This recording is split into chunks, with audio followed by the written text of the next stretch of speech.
খুনের বিরুদ্ধেও তিনি শাসক গোষ্ঠীর প্রতিবাদ করেন নাই। সেই খুনে তিনি জাতির সামনে মিথ্যাবাদী হিসাবে সাব্যস্ত হয়েছে।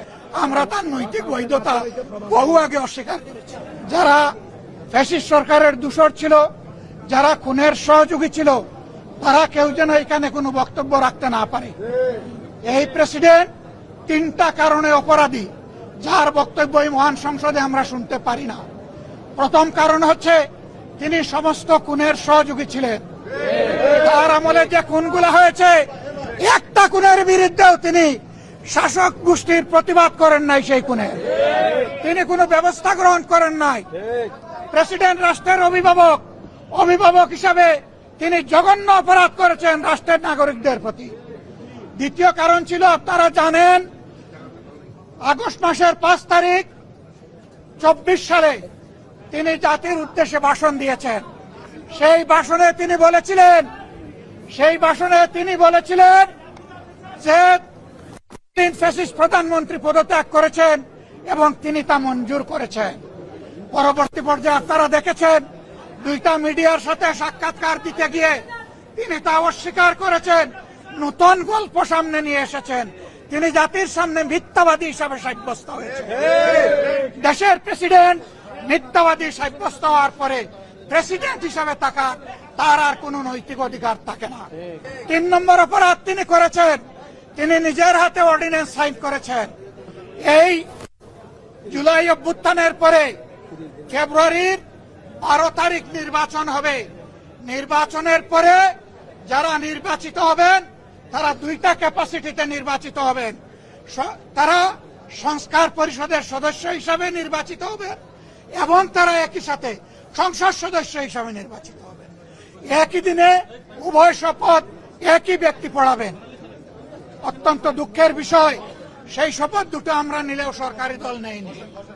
তার প্রথম দায়িত্ব ছিল গেজেট প্রকাশের 30 দিনের ভিতরে সংস্কার পরিষদের অধিবেশন ডাকা। তিনি সেই অধিবেশন ডাকেন নাই। গণভোটে হার পক্ষে ভোট দিয়েছে 70% মানুষ। তিনি 70% জনগণকে, দেশবাসীকে অপমান করেছেন। এখানেও তিনি অপরাধ করেছেন। এই 3 অপরাধের কারণে আমরা তার ভাষণ শুনতে চাইনি এবং আমরা সরকারি দলকেও অনুরোধ জানিয়েছিলাম, স্পিকার মহোদয়কে অনুরোধ জানিয়েছিলাম তাকে যেন ভাষণ দিতে দেওয়া না হয়। তারা আমাদের কথা গ্রাহ্য করেন নাই। আমরা সংক্ষুব্ধ হয়ে সংসদ থেকে বের হয়ে এসেছি। আমরা আগামীতে এই সংসদে কোনো অন্যায়কে আমরা বরদাস্ত করব না এবং মেনে নেব না। আমরা জনগণের স্বার্থের পক্ষে লড়াই করে যাব, অধিকারের পক্ষে লড়াই করে যাব। প্রিয় দেশবাসী, আমরা আপনাদের সাথে আছি, আপনাদের অধিকারের পক্ষে আছি, আপনাদের রায়ের প্রতি আমাদের সম্মান আছে। আমরা আছি আপনাদের সাথে, আপনারাও থাকবেন আমাদের সাথে। সাংবাদিক বন্ধুগণ, আপনাদেরকে ধন্যবাদ। গত 1.5 বছর এই রাষ্ট্রপতি 133টা অধ্যাদেশ জারি করলো, তার সই জারি হলো। সেই অধ্যাদেশের জুলাই সমেত তার আছে। সেই ব্যাপারে তো আপনারা কোনো বক্তব্য দেন? দফায় বক্তব্য দিয়েছি, আমরা মূল জায়গায় বক্তব্য দিয়েছি। ধরে একটা করে বক্তব্য দেওয়ার কোনো দরকার নাই। আমরা তার নৈতিক বৈধতা বহু আগে অস্বীকার করেছি, প্রত্যাখ্যান করেছি।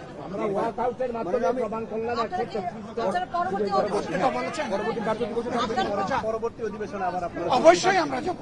আমরা জনগণের পক্ষে কথা বলতে এখানে এসেছি, জনগণের অধিকারের জন্য লড়াই করতে এসেছি। এই সংসদ কারো একার নয়, এটা 18 কোটি মানুষের সংসদ। আমরা তাদের প্রতিনিধি হিসাবে অবশ্যই আমরা সংসদ। আপনাদেরকে ধন্যবাদ।